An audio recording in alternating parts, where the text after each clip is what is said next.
Good morning बच्चों। आज पुनः हमारे गणित की कक्षा में आप सभी का हार्दिक स्वागत। आज हम गणित विषय में प्रतिलोम विचरण का अध्ययन करेंगे। इसके पहले हम लोगों ने प्रत्यक्ष विचरण का अध्ययन किया। उसके अंतर्गत हमने देखा कि पहली राशि में वृद्धि हो रही है तो दूसरी राशि में वृद्धि हो रही है, पहली राशि में कमी हो रही है तो दूसरी राशि में भी कमी हो रही है। लेकिन यह प्रतिलोम मतलब उल्टा। अब इसमें अगर एक राशि घटती है तो दूसरी राशि बढ़ती है, एक राशि बढ़ेगी तो दूसरी राशि घटेगी, इसमें ऐसा होता है। तो आप सभी प्रश्न संग्रह 7.2 निकालेंगे और उसका हम लोग अध्ययन करेंगे। इसमें एक सूत्र है, उसको पहले हम देखेंगे और उसके आधार पर सभी प्रश्नों को हल किया जाएगा। इसमें है 7.2 अभी पेज नंबर 38 पर जब आप देखेंगे तो इसमें दिया गया है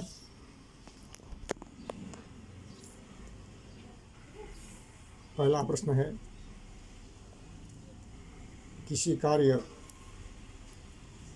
को पूरा करने के लिए लगाए गए मजदूरों की संख्या और कार्य पूरा करने में लगने वाले दिनों की जानकारी निम्नलिखित सारणी में दी गई है, वह सारणी पूर्ण करिए। देखिए, अब इसमें मजदूरों की संख्या है पहले कॉलम में, दूसरे कॉलम में दिन है कि अगर 30 मजदूर लगाए जाते हैं तो 6 दिन काम लगता है और 20 मजदूर लगाए जाते हैं तो 9 दिन लगता है। मतलब यहाँ यह राशि अधिक है तो यह कम है। अब यह राशि कम हो गई तो नीचे की राशि बढ़ गई। यह क्या हुआ? प्रतिलोम हुआ, उल्टा। इसीलिए इसको प्रतिलोम विचरण कहा जाता है। अब इसी तरह से अभी हम इसको ज्ञात करेंगे कि अज्ञात राशि। देखिए, यहाँ पर रिक्त स्थान दिया हो गया, यहाँ भी रिक्त स्थान है और यहाँ भी रिक्त स्थान है। इसको हमें ज्ञात करना है। तो आइए हम इसको ज्ञात कैसे करेंगे। देखिए, यहाँ सूत्र के माध्यम से सूत्र जो है यहाँ पर दिया गया है, x और y में प्रतिलोम विचरण है तो इसे हम x अल्फा 1/y ऐसा दर्शाते हैं और यही सूत्र है। इसी के आधार पर हमको हल करना है। अभी हमने सारणी में देखा कि मजदूरों की संख्या 30 है तो 6 दिन में काम कर लेते हैं और अगर मजदूरों की संख्या 20 है तो उन्हें 9 दिन लगते हैं। तो अब इस सूत्र के आधार पर जब हम हल करते हैं तो x अल्फा y अर्थात x गुणे y बराबर के यह सूत्र में आता है। तो 30 गुणे 6 बराबर 180 होता है। तो इस तरह से k का मान 180 हुआ। तो अभी यहाँ हमको y का मान 12 मालूम है, x का मालूम करना है। तो x गुणे 12 बराबर 180, यही जो k का मान है यहाँ पर रखा गया है। इसलिए x बराबर 180/12, 12 एकम 12, 12 5 से 60 कटा 15 आ गया। मतलब x बराबर 15। अभी अगली राशि हमको ज्ञात करनी है, जो दूसरा रिक्त स्थान है उसमें y का मान हमको ज्ञात करना है। ठीक सूत्र वही लगेगा। तो x गुणे y बराबर k होता है। यह सूत्र में देखिए, हाँ बार बार लिखने की ज़रूरत नहीं है, एक बार लिख देंगे। तो इस आधार पर 10 गुणे y बराबर 180, इसलिए y बराबर 180/10।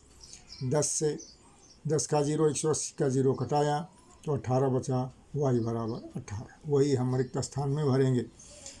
अभी अगला है, इसमें भी उसी सूत्र का उपयोग करेंगे।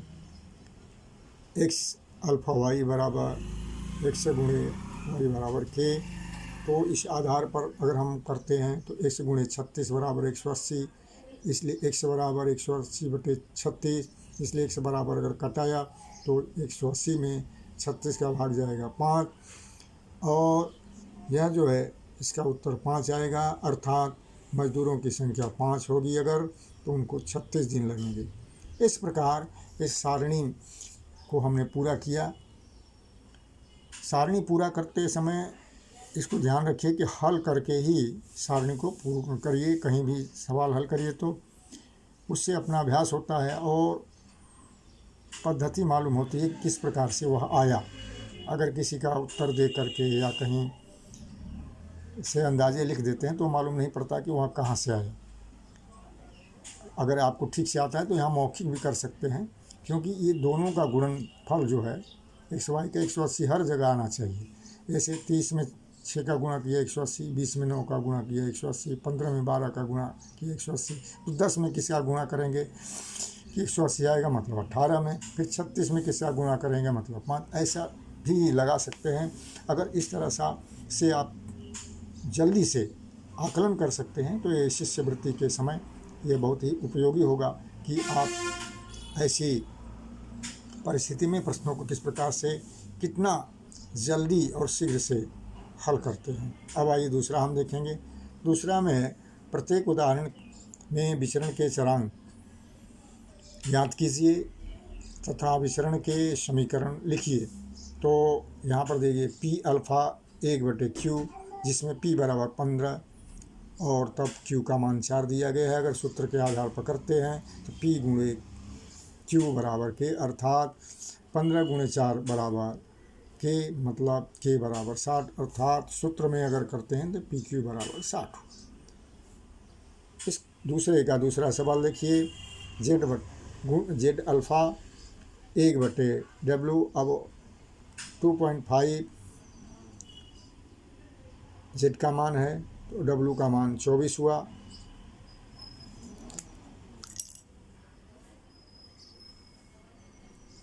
तो इस प्रकार से W और Z को देखिए गुणा किया गया। Z गुणे W बराबर K, सूत्र के आधार 2.5 ये Z का मान है और W का मान है 24 बराबर K, दोनों का गुणा किया तो 60 आया। K बराबर 60, अर्थात ZW बराबर 60, इस सूत्र के अनुसार हुआ। अभी उसका तीसरा देखेंगे। S अल्फ़ा 1/T², जब S बराबर 4 तो T बराबर 5। अभी S बराबर, जब यहाँ देखिए सूत्र के अनुसार S गुणे T² बराबर K, क्योंकि यहाँ स्क्वायर है तो S बराबर, यह T का मान 5 है तो इसका स्क्वायर करेंगे और बराबर K, तो 4 गुणे 5 में 5 का गुणा करेंगे 25, 25 चौके 100 हो जाता है और 100 बराबर K, अर्थात K बराबर 100, अर्थात सूत्र के अनुसार ST² बराबर 100। यह उसके सूत्र के आधार पर हम रख देंगे। अब ये देखिए चौथा है उसी का, X अल्फ़ा 1/√y।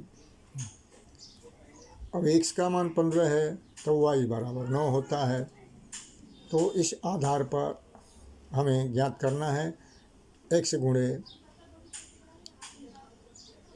√y बराबर K, इसका मान 15 है, 15 गुणे 9 बराबर K, √9 रखेंगे, 9 का वर्गमूल ज्ञात करेंगे तो इसका वर्गमूल होता है 3, 15 गुणे 3 बराबर 45, X √y बराबर 45, यह सूत्र के अनुसार हुआ। तो इस प्रकार हम हल करेंगे अन्य प्रश्नों को। आइए एक प्रश्न और देख लेते हैं।